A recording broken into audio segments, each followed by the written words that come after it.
Good morning to one and all. As I already told you, you can turn on your videos, but kindly mute your audios. We can start today's session. So today it will be an overview class. It is an overview about pediatric deformities and the management. So as I always say, whenever we discuss about a topic, we always know what is the history or the importance of this topic. Coming to this topic as pediatric orthopedics, you should understand how the word orthopedic first came into existence. It was Nicolas Andri, a French scientist, who gave the term orthopedic, and he is known otherwise for his works in parasitology. And the other important work that he has given is a book called Orthopedy, which means from basically from two Greek words, which means ortho is straight or to correct, and PD is child. So this book was basically published for as a guide, as an art for correcting and preventing deformities in children. So orthopedics has always been closely associated with pediatric deformities and its correction. So he is the gentleman, and this happens to be the first page of his book, which is now currently considered as a symbol for orthopedics as such. Now, first, I would like to give you an idea of the terminologies that I will be using in this session, because to understand the terminologies itself is like understanding the deformity per se in orthopedics. So, what is a deformity? Deformity is an abnormality in the shape of a body part or an organ compared to its normal counterpart. So, in this, you can see a child who is actually having a cubitus varus or a Kunsthoff deformity. When comparing to the normal side, she is having a deformity here. So that's how we classify or we denote as deformity.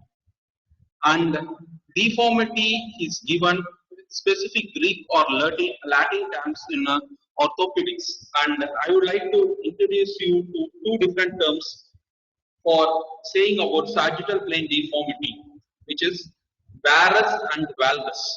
So varus is actually, these deformities are given by the distal part. So always in orthopedics, what you have to understand is the distal part will be considered while discussing or while describing a deformity. So varus is angulation, medially. That is, the distal part is directed towards the midline, and valgus is an outward angulation. That is, the distal part is moving away from the midline. So this is the varus and valgus. Always understand it clearly. I see many people saying it wrongly in your final examination. So this is varus, which is the distal part of the involved joint of the body towards the midline, and valgus is the distal part is away from the midline. Kindly mute your audios. And another deformity in coronal plane is given by procurvatum, that is forward bending or bending on the along the curvature, and recurvatum is a deformity in which it is going opposite to the normal curvature of the bone. So this is the sagittal and the coronal deformities that you usually refer. There is something called as rotational deformity that can happen as a three-dimensional deformity. When that happens, what we usually see is an intorsion that is towards the midline, and extorsion is again away from the midline. The same thing applies to the neck of the femur also, which is given by anteversion and retroversion. So these are the terminologies that you have to understand. And when we describe a deformity pertaining to a particular joint, again we use few Latin and Greek words, which is for hip, usually we give coxa, and for knee, we usually denote a term called as genu, so genu varum valgum. For ankle, it is calippus, and toe, it is called as hallux. Elbows, it is called as cubitus, and for wrist, it is called as manus. So don't get confused when they say it is coxa vara or genu varum. It is just a knee. They are considering that the knee joint, and varum is the distal part of the knee, that is tibia, is towards the midline. So that is how you have to understand whenever we talk about these deformities. So the next thing that you have to understand is the pediatric deformities can happen due to a large number of causes. So those causes we have nutritional like rickets. It can be because of post-traumatic conditions or any post-infective pathology can also be there, and post-inflammatory like rheumatoid arthritis, journal rheumatoid arthritis can also present with few deformities. Tumors like multiple exostosis can present with few deformities in these children, which you will see later. Now, I am going to discuss a very brief outline, because every topic or every deformity that I discuss itself could be a short notes or essay, which will be dealt detailedly in future classes. But this is just a basic outline. So we will just see anatomically in every part what are the deformities a pediatric child can present with. First, in the neck, it could be a congenital muscular torticollis. This you can see a child is having a torticollis, which will be presented soon after 2 or 3 days after the birth, which basically because of birth trauma. What happens is that there is a hematoma in the sternocleidomastoid, which usually heals by fibrosis. And what clinical findings you see is a contracted sternocleidomastoid muscle, and the head is tilted to the affected side, and the chin is tilted to the opposite side of the deformity.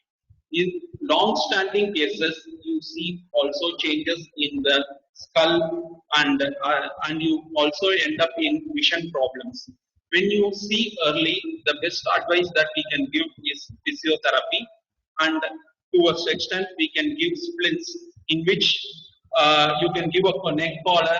You can just extend the muscle passively, and in case of it is not corrected by physiotherapy and splints, we can go for a surgery, that is releasing of the sternocleidomastoid. So this is how you treat this condition. Next condition that you should always know about is a deformity that a child or at birth you can see is a Erb's palsy, which is nowadays called as a birth brachial plexus palsy. Usually this is also a birth injury which happens because of undue stitching of neck. Whenever you deliver due to shoulder dystocia or anything, when you deliver a baby, and what is you see is that it is a stitching or a cut in the C5, C6 nerve roots, which can result in various clinical features like there is an inward rotation of the arm and wasting of muscles in the arm, flexion deformity of the elbow, pronation and pronation at the wrist joint. And this typical deformity is also called as policeman tip sign or waiter's tip sign. And you can also see grouping of eyelids in case of a preganglionic lesion. The other thing that you can see is a winking of the scapula. This again we can treat it initially by physiotherapy, and you can wait for 3 to 6 months. When you see there is no development, then this candidate is a candidate for surgery. This surgery initially is by nerve transfers, which can be done by plastic surgery people, and later we can give splints after this nerve surgery. And this splint is called as an aeroplane splint, which is usually given for these children. At later date, when the children comes after 6 years or 7 years, then we have to go for orthopedic procedures like tendon transfers and derotation osteotomy of humerus.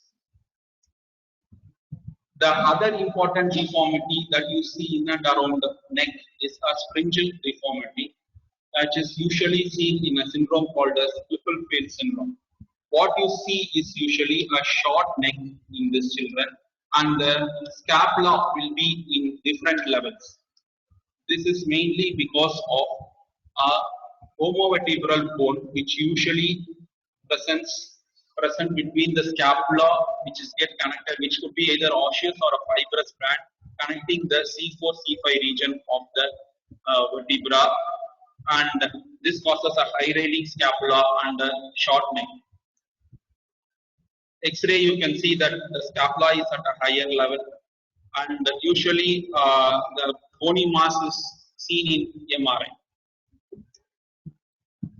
When it comes to treatment, these children usually needs surgery because they have restriction in the abduction compared to that of the opposite side. So usually what we do is the scapular osteotomy and the correction of the deformity, which is called as the Mayer's procedure. Congenital deformities in upper limb can be explained by a system called as Swanson's classification system, which usually says that it is divided into 7 types, and the first type is failure of formation, that is the limb bud itself there is arrest in the growth at the embryonic period at around 4 to 8 months. It could be a transverse arrest, that is there is no absence of wrist or absence of entire forearm can be there, or it could be a longitudinal arrest in which where you see is you get deformities only a part of the bone, like or a single bone gets absent, like it can be hypoplasia of radius and which is also called as radial club hand, or it could be few digits can be absent in case of central type, and in case of post-axial type you see there is ulnar hypoplasia, which is also called as the ulnar club hand. Sometimes it can happen at a later part of embryonic development where failure of differentiation occurs, which can be seen by syndactyly or Poland syndrome. Poland syndrome is absence of pectoralis major, or it could be any collisions that can happen. Then the third type is a duplication type, which is polydactyly or thumb duplication can happen. And fourth type is macrodactyly or overgrowth. And fifth type is undergrowth, and sixth type is constriction band syndrome, which is usually happens because of umbilical cord goes around the limbs and then it slowly constricts the limb, and it forms something called as congenital constriction band syndrome, also called as treacher's dysplasia. And seventh type is generalized skeletal abnormalities like achondroplasia, in which you usually see a short child with various skeletal deformities. So this is a transverse arrest where you can see absence of wrist is present, or below the wrist there is nothing is present. And this is a longitudinal arrest, also called as the radial club hand, where you see that absence of thumb is there and the radius is totally absent. And this is called as ulnar thumb club hand. This you can differentiate by presence of thumb, which is there, and lesser digits are absent. And this is called as cleft hand or lobster hand. This is a central arrest where you see there is a short ray and the thumb is present, whereas central digits are usually absent. This is called as macrodactyly, where you see that the limb overgrows or a part of the hand overgrows compared to that of the other hand. And this is an example, classical example of constriction band syndrome, where you can see constrictions that is present in the skin creases, mainly because of umbilical cord going around it. All these can be to an extent amendable by plastic surgery, and in case of transverse arrest, we can give prosthesis for these children. After congenital deformities, let's go to the other deformities. The most common deformity that you will get for your undergraduate examination is cubitus varus. So what is cubitus varus? As I told, varus is the distal part going towards the central line, and this can happen because of various conditions. It could be a post-traumatic or post-infective, affecting one part of the physis, which I have already told you in the previous lecture. Like when a physeal growth arrest happens, there is a deformity that usually develops, and that's how cubitus varus develops. And when we discuss about cubitus varus, we have to understand that what is normal. Normally, we have something called as carrying angle, and carrying angle is usually 8 to 10 degree of valgus that when you stretch out your hand, you can usually see. which is little bit more in females compared to that of the males. And this carrying angle is lost in case of cubitus varus. This can cause a cosmetically non-appealing hand. Here you can see that cubitus varus, and this is given by usually called as gun stock deformity. The entire limb look like a gun stock.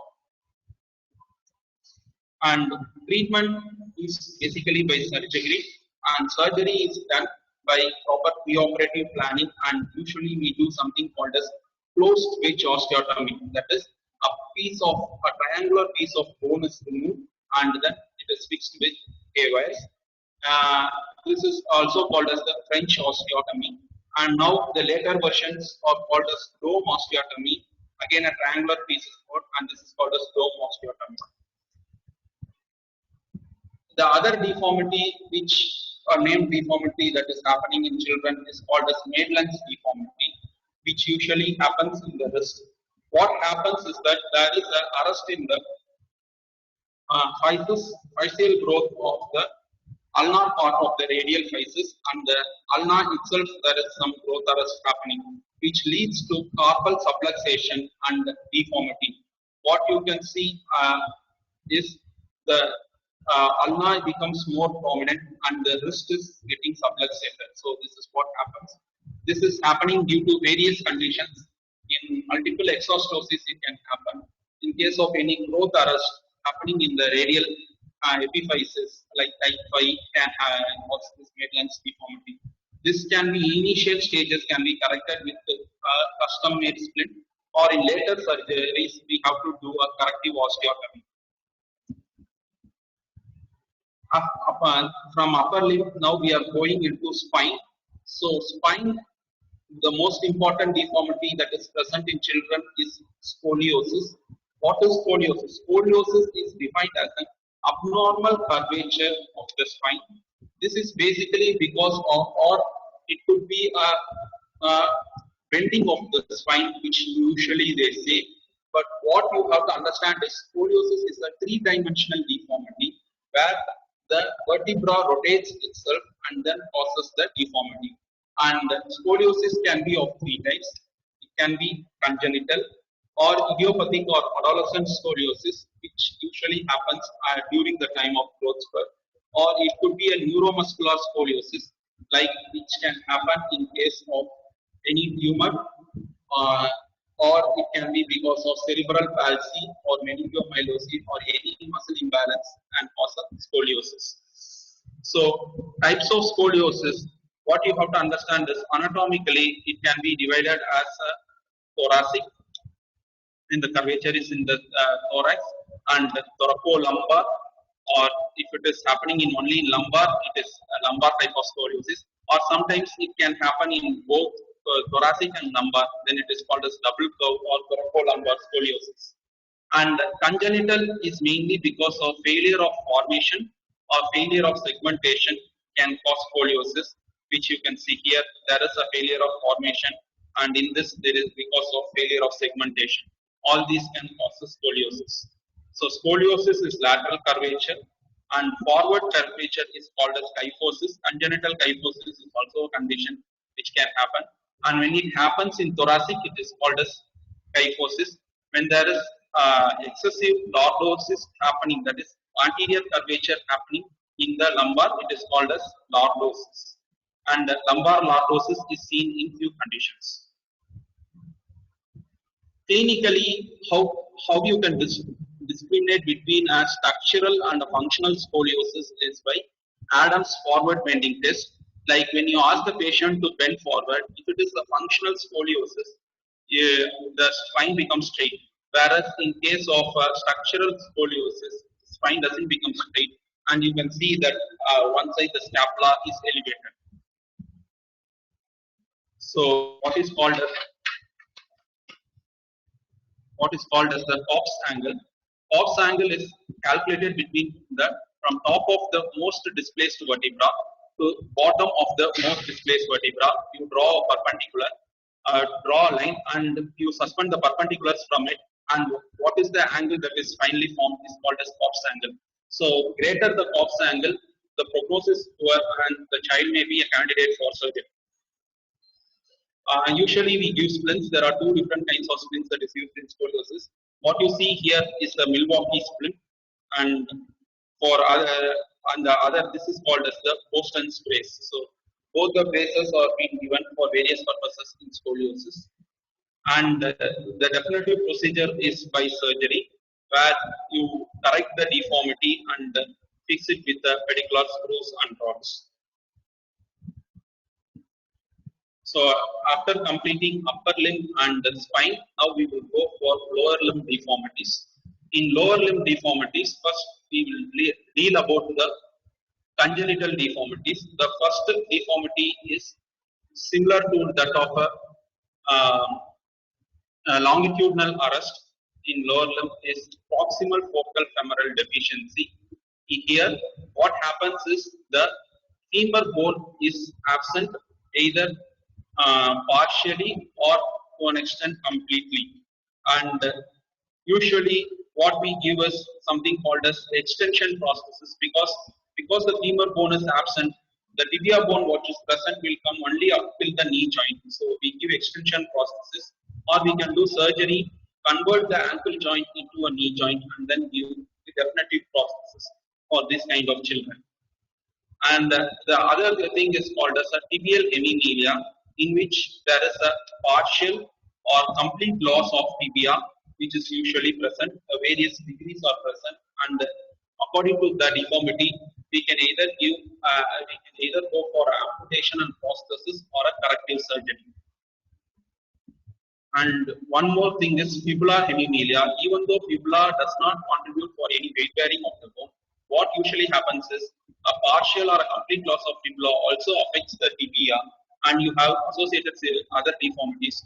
These children usually have a limb length discrepancy, and these children has to be managed with osteotomy, correction of surgery, and lengthening of the bone in various stages.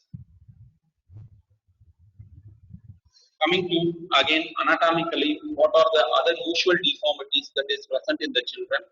The most important deformity is DDH, or developmental dysplasia of the hip. This can be a congenital or a hip dislocation to subluxation that can happen at various stages, usually from birth to 6 months, and then whatever happens, it remains as such. So what you see is the hip joint is dislocated in the children, and there is an dysplasia in the acetabular. Clinically, what you can see is the child usually walks with a limp, and there will be abnormal gluteal fold which will be present on the affected side, and there will be excessive lordosis in these children. And in neonates, we can confirm it by a test called as Barlow's test, where what you have to do is you have to try to adduct and then internally rotate. So you can see if there is any dislocation is happening or not. So adduction and internal rotation. When it dislocates or if it is dislocated, then you can do something called as relocation test, where you again abduct and external rotate to bring the hip back into the hip joint. So when you say that when you can do this test, you know that the hip is unstable or it is dislocated, and which means that the child is having DDH. Usually it is confirmed with ultrasound in neonates and X-rays in older children. And in younger children, what we usually give is called as a Pauling harness. And at a later stage, we can treat it using a spica thrust. When the child presents more than 1.5 years or 2 years, we usually go in for various surgeries like open reduction and osteotomies. Coming to the deformities that is present around the knee joint, usually what you see is genu varum or genu valgum. So this is the deformity that is usually present around the knee joint. And genu varum can be caused by two important conditions in children. One is called as the Blount's disease. This is usually seen in obese children. What you see is a medial facial growth arrest. So what happens is that a varus deformity which develops progressively in these children, and the lateral epiphysis is usually unaffected, and the femur epiphysis is also usually unaffected. The other important condition that can present with Vera or valgus deformity is rickets, and you know that various other clinical features will also be present in rickets, like the child will be dropped, and you have craniotatries, a pigeon chest, a rachitic grocery, Harrison's group, and and you see you have a bow legs, and as I said that this rickets being a generalized condition happening because of nutritional deficiency, you see that both the medial and lateral physis both are involved, and femur epiphysis are also involved in this condition. Identifying the cause is very important because here the vitamin D is deficient, and initially before going in for any orthopedic correction, first you have to correct the cause by correcting the vitamin D deficiency with vitamin D and calcium supplementation. Once you see a stage of healing where this all this angry looking physis becomes normal, then we can correct the deformity. When we go to correcting the deformity, we can initially correct it with the splint. So what you see is in case of genu varum, you give a metallic rod on the inside and a corrective splint on the opposite side, somewhat similar to the orthopedic symbol. Genu varum corrected with the metallic rod and with the tie ropes in the opposite side. So same thing what Nicholas Andri has given in 1741. Still those principles hold good. And in case of operative, nowadays we can correct it with something called as guided growth, where you put a 8-plate or any epiphysiodesis can be done, in which you can control the growth on one side so that you can correct the deformity. So this is for genu valgum, you do a medial hemiepiphysiodesis, and what you see is the corrected growth. In case of large corrections and the growth is very less, then we can go for a corrective osteotomy, and which can be fixed with plate screws or external fixators. Coming to the foot deformity, so there are various foot deformities that is usually present, which can be present in various conditions. Like a cavus means an increased arch of the foot, which is usually seen in neurological condition. A equinus is basically increased plantar flexion. So talipus is for the ankle joint, and calcaneus is increased dorsiflexion, and valgus is outward deviation, and varus inward deviation, which usually happens. So a combination can happen like a equinovalgus or a equinovarus or a calcaneus. So various kind of deformities can be present in the foot, which can happen in various congenital conditions. But one condition that is worth mentioning and discussing today is a club foot. This is important to be known as an undergraduate because this is the most common congenital orthopedic deformity, and you will be definitely coming into it, seeing this child definitely in your lifetime, being here as a pediatrician or a general practitioner or orthopedician. So what you see is it's also called as congenital talipus equinovarus or CTEV, where you see a equinus deformity and a varus and deformity is also seen, and a forefoot adduction is present. So this is how the foot will look. So what happens is, as I told, there is a plantar flexion at the ankle joint, and talus is in the equinus, and there is a varus and invasion happening at the calcaneus, and the forefoot bone also goes for varus. So that's how X-ray picture looks in case of CTEV. So CTEV can be corrected by what is called as Ponseti technique. So this is a serial casting that is usually done in 4 to 6 weeks, and the first thing that usually we correct is the cavus, and slowly we go for adduction, abduction, and varus correction, and the final correction that we do is equinus. So this is done slowly in stages, and finally the children, for correcting the equinus, they might need a small surgery called as the tendo-oculis stenotomy, and after the surgery they are usually kept in what is called as DB splint or Dennis-Brown splint. And what you see here is a Steenberg's modification of DB splint, and usually the foot is kept in external rotation around 70 degree, and in dorsiflexion to prevent the recurrence of the deformities in these children. This can be amendable. This kind of treatment is amendable when the child presents early. Whereas if the child presents at a later stage, then we have to go for various soft tissue procedures called as posteromedial soft tissue release. Or in if the child presents very late, like more than 10 or 12 years, then we have to go for bony corrections like osteotomy, or if either arthritic changes happens, then we have to go for fusion of the bone, which is called as arthrodesis. So all these options are present, but when we can correct, when we see the children at a very young age, then we can always go in for correction with plaster and braces.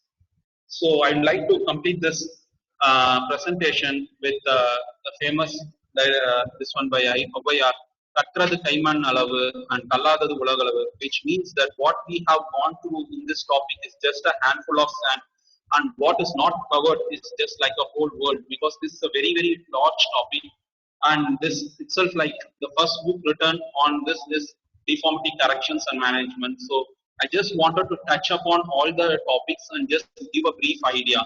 The idea is that you have to understand various etiology behind the deformities, understand the type of deformities, and once you understand, you know that first you have to correct the cause if it is case of nutritional or any other deficiency. Then you have to correct the deformity. Whenever you can identify the deformity at an early stage or a mild stage, we can always amendable with splints and physiotherapy. But later, when you see the deformities at a later stage or an advanced stage or late presentation, then you have to go for surgical corrections for the deformity. And at few places, we have to go for amputations and then processes fitting for these children. Thank you for your patient listening. Now the audience can type in the questions, or they can unmute their audio and then they can ask few questions.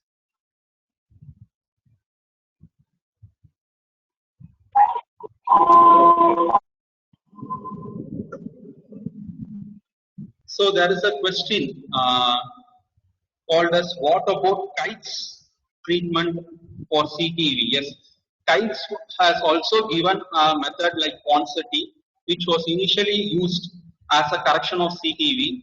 That also same, like what I told, it is given by mnemonic cave. First cavus, then you correct the adduction, then we go for varus, and then equinus correction. But there was two different things which is different from Kites and then out of Ponseti. In Kites, he told that you have to correct in calcaneocuboid joint, whereas Ponseti, the correction centered around the talus.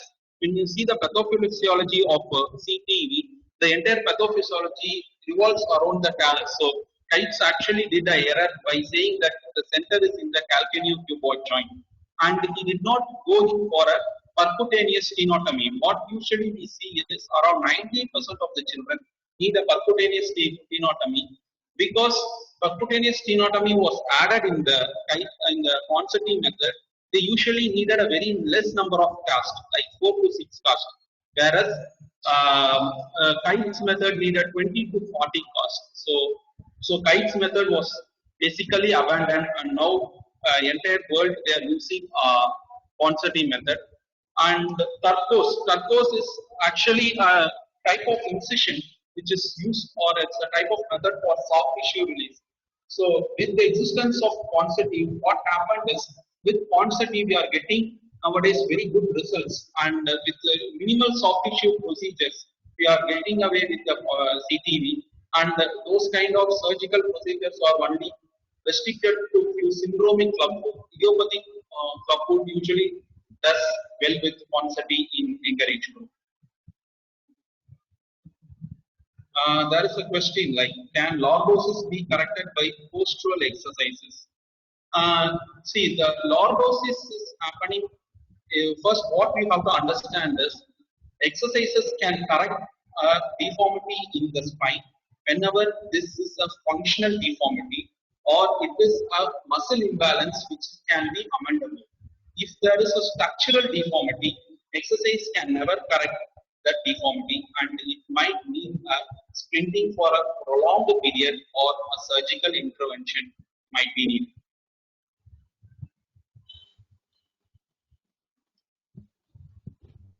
Any other questions? Okay, there is a question on Blount's disease. So Blount's disease, as I told, that is itself a separate topic.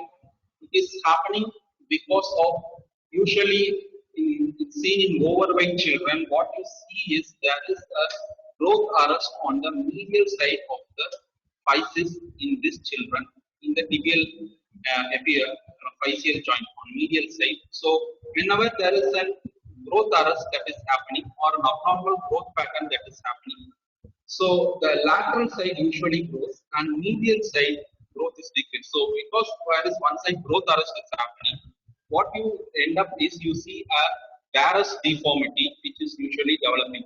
And because there is a growth arrest that is happening and the physis is getting slowly damaged because of weight, the growth arrest that has happened sometimes at a later stage becomes permanent. And there are various stages from type 1 to type 6. What you see is a bony depression develops at the type 6 stage. The Brown's disease is an idiopathic disease. The cause is exactly not known. Overweight is attributed as one of the causes. So whenever you see a child with Brown's, what you usually see is you first identify in what stage the disease is, and the treatment is basically upon what stage. In case of the child is at the early stage, and growth potential is very high, it can be managed with splinting, as I already shown in the PowerPoint, or we can do something called as hemiepiphysiodesis. That is because the medial side there is growth arrest. What we can see is we can modify the growth on the lateral side of the epiphysis. So that you can do. In later stages, what you have to do is because the growth arrest is permanent and the growth potential is less in these children, you have to go for something called as corrective osteotomy. You correct the deformity, you have to elevate the physis, and you have to keep some bone graft for correcting the deformity. So all this has to be done. Yeah, there is one more question. Can clubfoot present in both the legs? Is it bilateral? Yes. Most of I forgot to mention. It's a good question. Most of the clubfoot is bilateral. More than 70 to 8, like 70% is bilateral. Unilateral is actually very rare. And whenever bilateral, it is usually an idiopathic clubfoot. When you see a unilateral clubfoot, you have to see whether it is a idiopathic or it is because of any secondary causes. So most of the clubfoot are bilateral. Tibia vara and genu vara. What is the difference? That's again a very good question.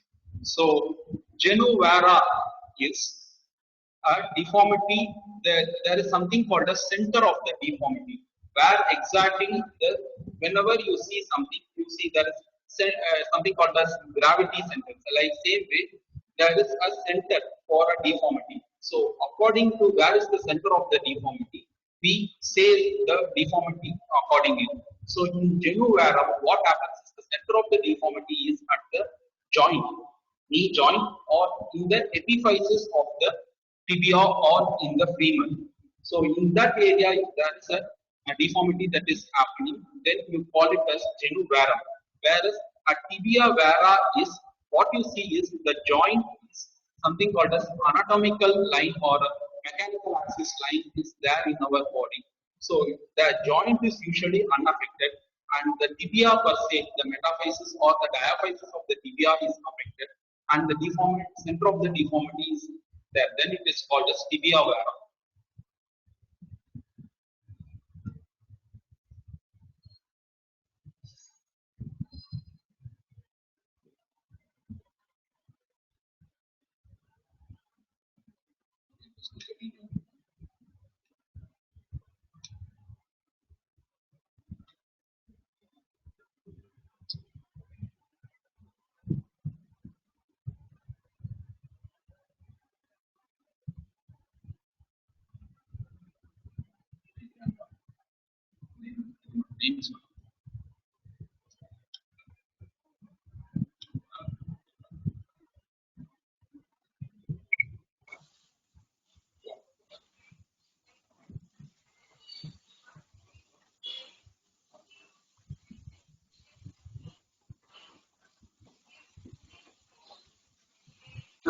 Seating issue. Can ask question or they can type questions. So for club food, shoes are there. Yeah.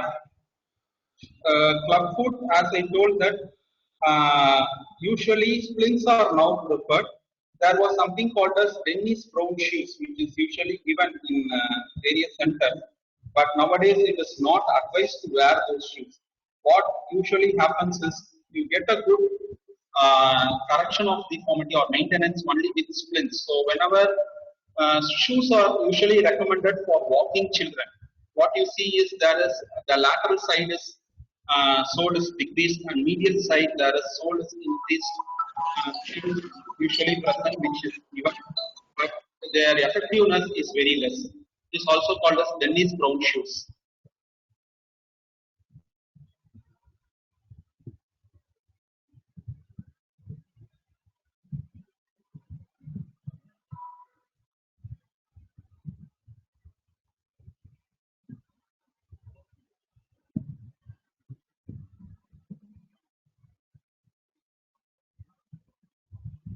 Irani scoring. Pirani scoring is a scoring which is used in Club.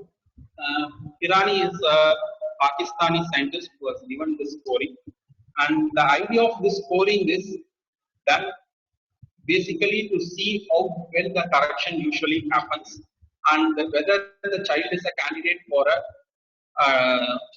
tendo-ocular stenotomy or not. What happens in club foot correction is whenever you start correcting the club foot with quantity method, the forefoot deformities usually corrects faster and the hindfoot deformities usually corrects little bit late. So whenever the hindfoot deformities is not getting corrected, then it means that the that equinus deformity is still persisting, and we need to go for a tendo-ocular stenotomy. So that is the reason for giving Pirani scoring, and it is usually given by 6 components. Three components in the forefoot and three components in the hindfoot. So each is given a score of 0.51 according to the severity of the disease. So that's how the Pirani scoring occurs. It is given by a medial crease, forefoot adduction, and talus inversion. When it comes to hindfoot, they see a empty heel sign, the equinus, and the posterior crease. So these 6 factors are considered.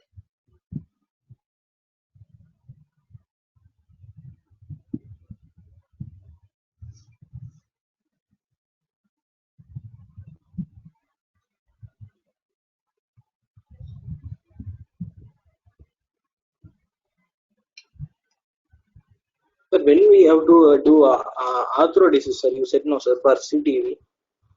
Yeah, arthrodesis is actually a procedure that is kept as a last option, especially when it is a pediatric child, because pediatric children have a tendency for growth, and we can always get away with growth modulation or a corrective osteotomies because their growth potential is always high. So, arthrodesis is a last option which we will give, and this is done in children especially when they present late, because in Indian countries what we see is sometimes very rarely children present more than 10 or 12 years. So more than 12 years when they come back, their growth is usually attained, full growth potential is attained, and what you see is the deformity is uh, severe deformity, and whenever we see x-rays we see some arthritic changes in the foot, and they usually present with severe pain. So pain is a very important indicator to do arthrodesis, because we keep arthrodesis as a last option, because when we fuse the joint we lose the joint mobility. So if you fuse the ankle joint or a subtalar joint, it means that you are losing the dorsiflexion, plantar flexion, the adduction, inversion and eversion, which is very important. But when it is the joint is destroyed or it is cartilage is lost and severe pain is present, then that is the only option that we are left with, and then we go into arthrodesis for these children.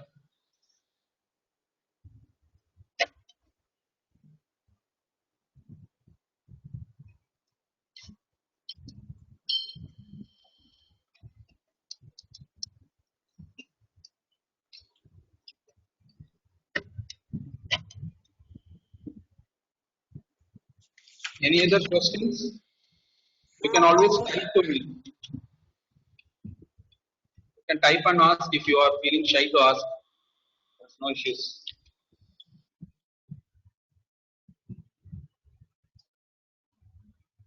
This is a very vast topic, so I have just given an introduction to this topic.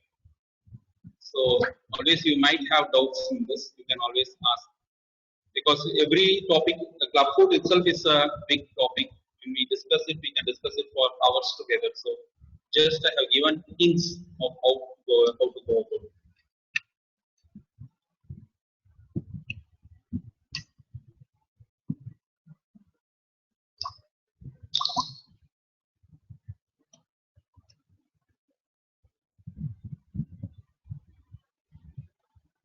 Okay, if there are no more doubts, then we can wind up the session.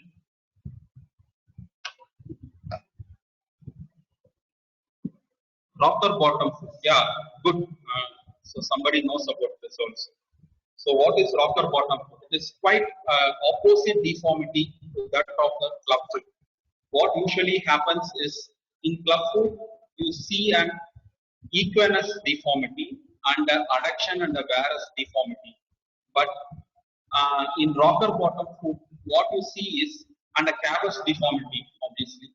Whereas here the arch is lost or the arch is usually reversed. This is mainly happens because there is a talonavicular dislocation, which is usually happening. And the talus goes for a plantar flexion and navicular goes for a dorsiflexion. So what you see is like a rocker bottom or like a boat. Your foot goes like a boat. This is usually seen in few conditions like arthrogryposis multiplex congenita. So this again needs something called as casting. And here what we do is called as reverse Ponseti technique. Here because the foot is in dorsiflexion, we try to create a plantar flexion and we do a reverse Ponseti technique. And these children usually they develop soft tissue contractures at a very early stage and they usually need surgery.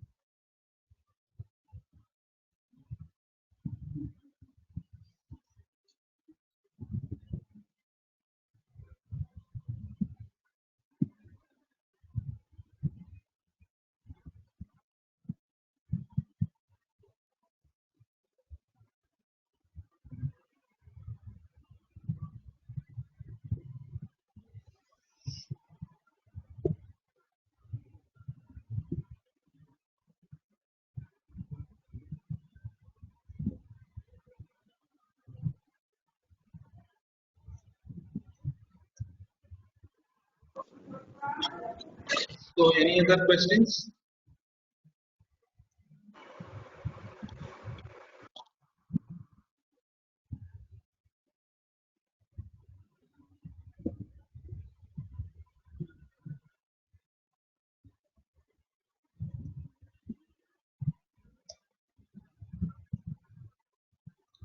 So if there are no questions, then we can wind up the session. So again, there is one more question. So with this, we will end up. So SCFE is slip capital femoral epiphysis. This is basically because there is what happens is usually in adolescent persons, as I told that the physis itself, the hypertrophy zone is a weak part in the physis, and whenever we walk around or run around in these children or they go for any strenuous activities, the physis starts slipping, the epiphysis starts slipping or the metaphysis starts slipping, and they usually end up in slowly that it moves to one side. So that is called a slip capital femoral epiphysis. This usually happens in obese or tall adolescent children, usually around 12 to 14 or 12 to 16 year age group.